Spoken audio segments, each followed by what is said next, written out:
Nah, di video sebelumnya kan kita udah ngebahas tentang varian dari populasi nih.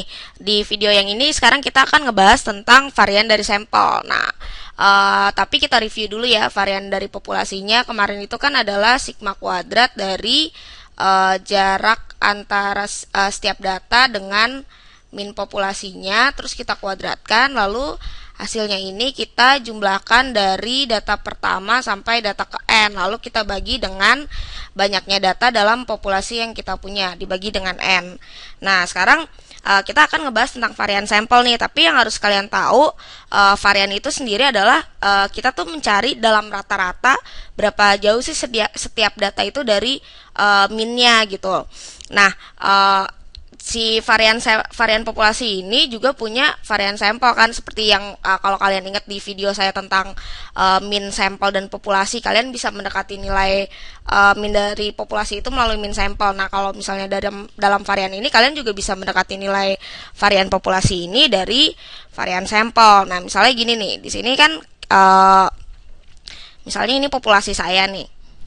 Nah, ini populasi saya kan. Nah, populasi ini kan keseluruhan data yang kita punya nih.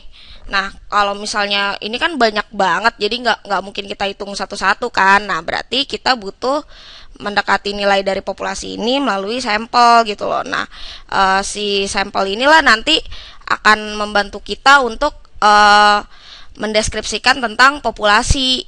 Nah, ini nih yang biasanya dilakuin sama si statistik inferensial. Jadi kita tuh memperdalam statistik deskriptif tentang sampel ini dan membuat dan menarik kesimpulan tentang populasi gitu loh. Jadi makanya kita harus tahu dulu perbedaan antara sampel dan populasi.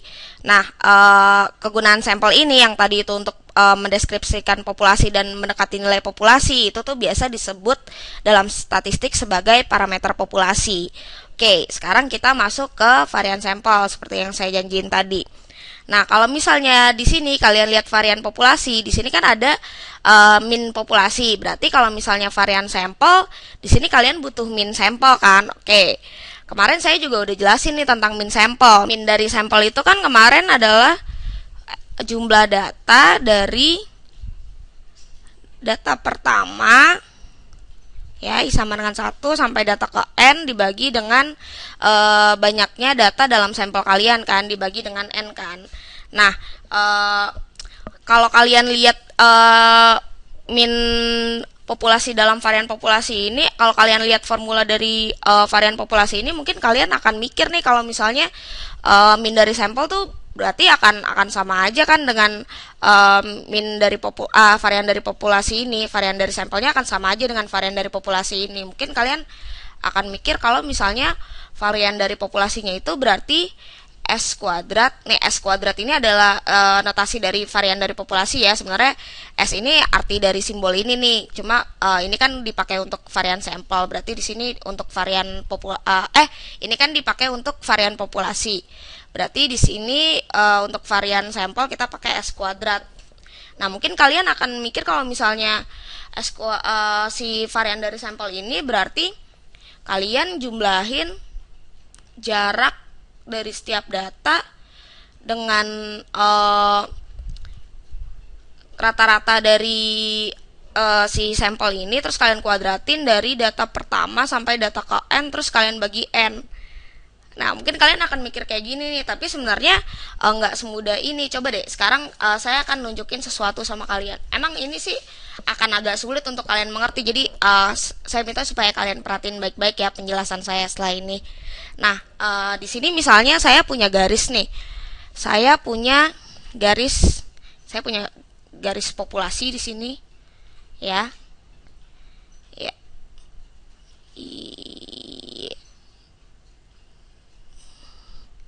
Nah, misalnya saya punya garis di sini. Terus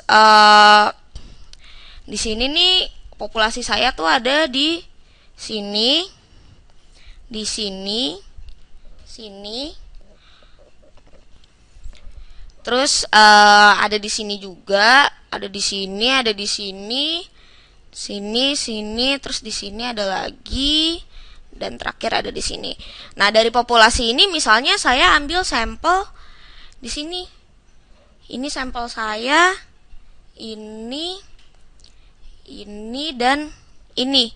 Nah, kalau misalnya saya hitung nih min dari populasi saya, ini saya jumlahin semua nih populasi saya, terus saya bagi dengan banyaknya data dalam populasi saya nih. Misalnya saya punya min populasi di sini nih. Nah, terus saya hitung juga nih min dari sampel yang udah saya pilih tadi nih, yang udah saya hijau-hijauin. Nah, mungkin kalau saya hitung rata-ratanya, saya akan dapat min sampel di sini. Nah, coba deh kalian lihat si jarak antara si min sampel sama min populasi ini nggak jauh kan. Terus kalau misalnya saya hitung, berarti kalau saya hitung variannya, saya hitung jarak dari setiap sampel ini sama si min sampel ini, terus saya hitung rata-ratanya juga pasti nggak terlalu jauh kan. Nah, berarti kalau menurut kalian kalian nyari varian dengan cara seperti ini itu nggak masalah kan. Nah, tapi gimana kalau misalnya saya penarikan sampel saya tuh, saya dapat sampel yang ini, dan ini. Bisa aja kan saya ngambil sampel acak gitu, terus saya ngambil sampel secara random, tapi saya dapat sampelnya yang di sini gitu loh. Nah, ini kan kalau misalnya kita hitung rata-rata dari sampel ini kan, bisa aja dia letaknya di sini nih, min sampelnya. Nah, ini kan kalau kalian lihat, min sampel ini sama si min populasi ini jaraknya jauh kan. Dan kalau misalnya kalian hitung nih, jadi kalau kalian hitung varian sampelnya juga dia akan lebih kecil kan daripada si min populasi ini. Nah, itu kan berarti bisa dibilang kalau misalnya yang ini nih cara kalian yang kalian samain sama cara nyari varian populasi ini nggak ini kan, kurang tepat gitu loh. Nah, sekalian lihat deh jarak di sini kan, soalnya dari tiap data ke si min populasinya kan juga jauh-jauh tuh kan, ini ke sini jauh gitu. Nah, berarti di sini sebenarnya adalah kalau kalian mau nyari min sampel itu, kalian cara nyari min sampel itu adalah S kuadrat dari kalian mencari jarak dari setiap data dengan rata-rata sampelnya, kalian kuadratkan, lalu kalian jumlahkan dari data pertama sampai data ke n dibagi dengan n-1. Nah, kenapa n-1? Nah, ini seperti yang saya jelaskan tadi. Pertama adalah untuk menghindari bias kalau misalnya penarikan sampel kalian ini jelek seperti ini nih, seperti penarikan sampel saya yang kedua. Nah, yang kedua, logikanya adalah populasi itu kan sebenarnya lebih besar dari sampel kan. Sampel itu lebih kecil dari populasi. Berarti di sini kita harus ngebaginya dengan lebih kecil dari n. Berarti di sini kita bagi dengan n-1. Oh ya, ini n-nya n kecil ya. Saya salah nulis nih. Ini bukan n besar, ini n kecil. Oke. Nah, berarti dari sini kita tahu kan kalau misalnya varian sampel yang seperti ini nih kurang tepat gitu loh untuk mendekati nilai varian dari populasi. Jadi kalian harus menggunakan varian sampel seperti ini. Kalian mencari jarak dari setiap data dengan rata-rata sampelnya, terus kalian kuadratin, lalu kalian jumlahin nih dari data pertama sampai data ke n, lalu kalian bagi dengan n-1. Bukan kalian bagi dengan n seperti yang dalam varian populasi. Nah, makanya di sini kadang-kadang orang nulis notasi dari varian sampel ini, dia tulis dengan S kuadrat n-1 gitu. Oke, mudah-mudahan kalian cukup jelas ya dengan penjelasan saya tentang varian sampel ini. Nanti kita perdalam lagi statistiknya di video selanjutnya ya.